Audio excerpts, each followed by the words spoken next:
Hi, welcome back to my channel. I've tried so many times to film videos recently and I've just been blocked. I'm going to call it that. It's been a block. Like, I feel like the stuff I've been saying has been kind of good, but then when I write it down, when I watch it back, I'm just like completely just not bothered about what I'm actually saying. And yeah, it's just not something that I want to just post.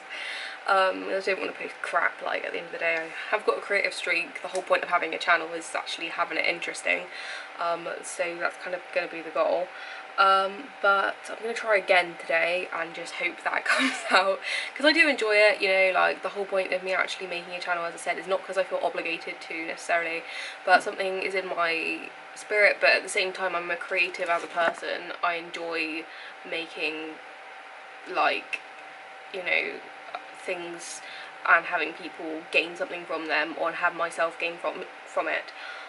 So we're gonna just like try and grapple with that passion again, grapple with that sort of like mindset again, because like loads has gone on in my own personal life, but like I just feel like that's not really, I've not done a video in ages and I do want to, but then I feel like I also was posting like 4 times a week at one point, because I was just like really inspired with all this stuff, and also I don't want to like spam, like, for people that actually have subscribed to me, I don't want to like spam their systems. It's okay, I think, to just like give a bit of a rest, you know. Like, I've posted literally like 400 videos or something.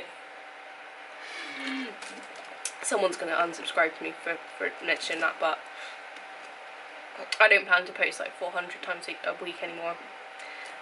But then I'm also not very like consistent person. I won't probably do like once a week. I don't know, whoever knows. But anyway, I've watched a load of like really inspiring YouTubers recently, so I always feel like whenever I get inspired on YouTube, I like try and inspire back, if that makes sense, or like it gives me inspiration to do my own sometimes. And like, I haven't really spoken about this so much, but I do think like people, whenever you move through the world, I'm only 24, right? So I've only really, it's just being an adult and stuff, and then you process your childhood in adulthood, and this isn't like a massive therapy session for me, but it's something that I'm coming to realise, that like you do get different types of people in life. I'm not gonna lie, the way I categorise it, the way you want to categorise it is different for different people. Let's just say there are toxic people, and there are healthy people, and there are really empathic people, and there are really like average people that just like don't waver in any way. And there are just a variety of people, and they probably are equally kind of, there's the same amount of each. I'm a Hayogram empath, right? And being a child is different to being an adult in the way people move. Obviously, we're much more like set in our ways. Obviously, in a new astrological era as well, we're all going to be we're in this place in astrology where we've got the asteroid Eris, Aries, in Aries, Aires, which is like the star sign, which means that we all move in our most authentic self, and that's kind of gonna go on for like a few years at least. I think till like 2026 or something like that when I looked, and it kind of started this transition in like 2011 or something like that. So I feel like this idea of like this black sheep to swan situation for me, like, I think toxic people will project by nature. I've done loads of videos on toxic people, well, a few videos on toxic people. You know, I don't know who's watching this, who will agree with me or not, but from my perspective, that's what I can talk about, because it's my channel, it's my perspective. But it's like, from what I've seen, I always noticed from a young age, I bought this great journal, which has got me to the point of like, what, and it asked this question, it's like a prompting journal, and it said, what did you learn in childhood? What did your experiences teach you or something? What were a few lessons you learned? And one of them I read was, insecure people will like project on you, or like insecure people try and like put all their issues on you, basically, which is like the biggest thing I learned from like puberty, to be honest.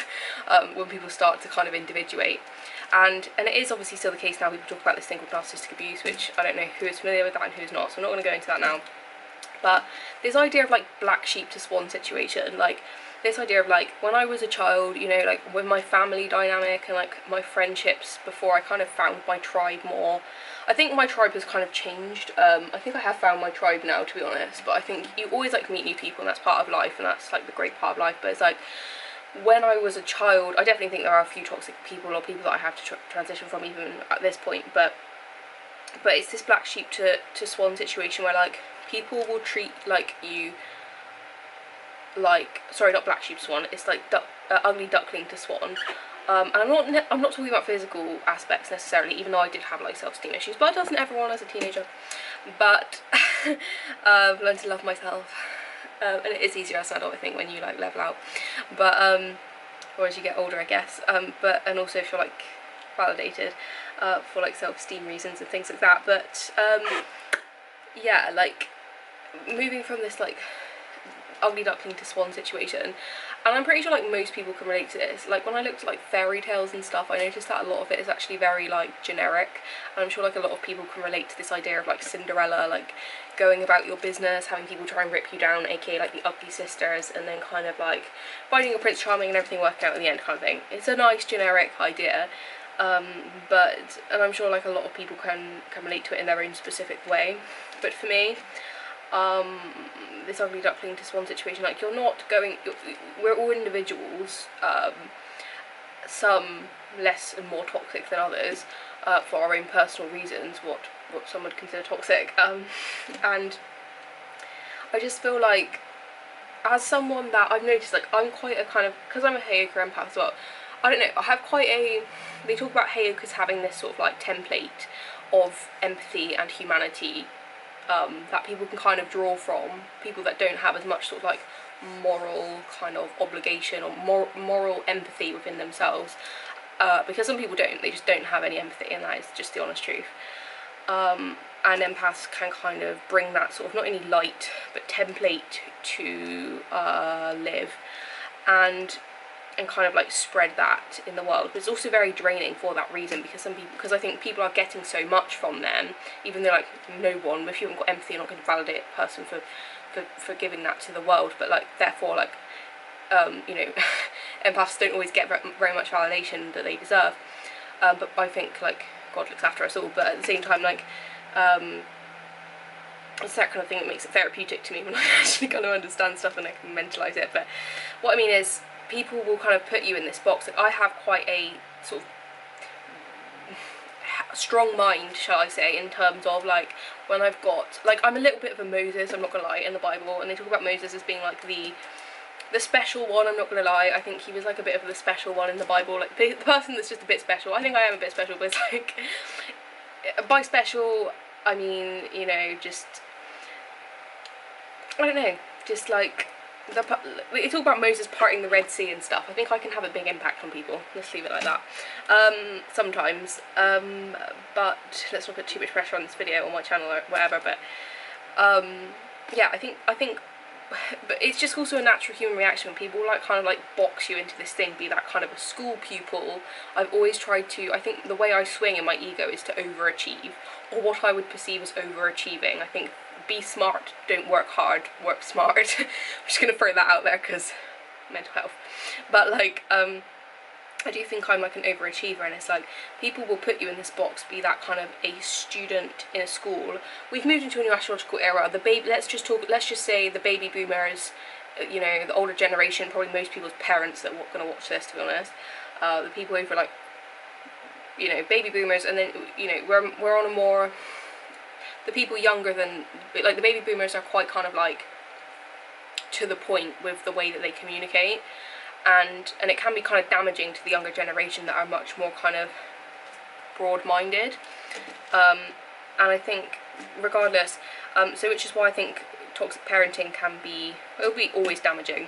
But if you're put into this like box, regardless of where that is, in a family, in a school system, in a friendship group, to be a certain way, it's almost like this ugly duckling situation. If someone that is toxic, from what I've learned from narcissistic abuse, finds that you are not complying to the way that they want you to be, you are failing. They see you as failing, and there's not much difference between them seeing you as failing to you seeing yourself as failing if you don't have that kind of understanding. And even if you do have that understanding, you're still having that put on you by that person, because in their own secular mindset you are failing to them, you know, because even though they have a dysfunctional way of thinking in that way, you're not here to serve them or kind of do as they please. you can develop a poor self-esteem, and it's this ugly duckling syndrome of like, you're not good enough for what they want. But if you were good enough for what every single person wanted in the world, you wouldn't be a very like it would be impossible, you know. You can't adapt to every single person's like perception, and often people project on you their insecurities, so they want you to be negative. So I suppose it has its pros and its cons of not fitting someone's you know, box that they want to put you in. And for this reason, I've heard of this idea of moving in silence. I'm gonna just like chuck a couple of ideas in here because I'm really just shooting in the dark a bit here, but apparently you can't like, you have to have a host. People have to have a host for like energy and projection, right? Which is why kind of shedding your past self can be so helpful for elevating from like negative vibrations, mindsets, habits, people and whatever, because there's nothing to build on in your mind. Even neuro, you know, there's no kind of neuropathology to kind of build on in a negative way. And moving in silence, like it stops people from kind of praying against your blessings, if you like, and kind of just like, you know, doing things or whatever to kind of like get in the way of you kind of getting what you want. I think it's so important to be particular about not only who you interact with. I think people have good intention and bad, and I definitely believe that people can be put in your life from the devil to literally just like impede your blessings and just kind of cause issues.